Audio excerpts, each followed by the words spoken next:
ప్రభుత్వానికి నా యొక్క కృతజ్ఞతలు తెలియజేసుకుంటున్నాను. అలాగే ముందుగా నాకు ధన్యమైన జన్మనిచ్చి నన్ను మీ అందరి గుండెల్లో ఆయన ప్రతిరూపంగా ఆ మహానుభావుడు ప్రతిరూపంగా నిలిపినందుకు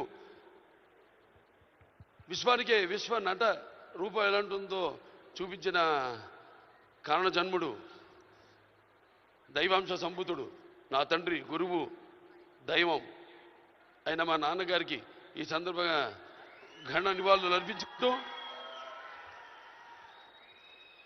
ఎన్నో 10 సంవత్సరాలు అయింది అవిభక్త ఆంధ్ర రాష్ట్రం ఉన్నప్పుడు ఈ యొక్క ఎన్టీఆర్ నేషనల్ అవార్డుని 96లో ప్రారంభించడం జరిగింది ఇవ్వడం.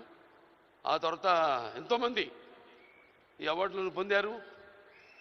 ఈరోజు ఆ అవార్డు మళ్ళీ 10 సంవత్సరాల తర్వాత రాష్ట్రాలు నాన్నగారు అన్నట్టు రాష్ట్రాలు వేరైనా మన అంతరంగాలు ఒకటేనన్నా ధ్యాసలు వేరుగా ఉన్నా మన భాష తెలుగు భాష అన్నా ఇవాళ తెలంగాణ ప్రభుత్వం మళ్ళీ ఈ యొక్క బ్రహ్మాండమైన ఉత్సవాన్ని జరుపుకుంటున్నందుకు చలనచిత్ర ఉత్సవాన్ని అందులో తిరిగి ఎన్టీఆర్ నేషనల్ అవార్డు ఇవ్వడం నా కుటుంబం తరఫున తెలంగాణ ప్రభుత్వానికి నా కృతజ్ఞతలు తెలియజేసుకుంటున్నాను.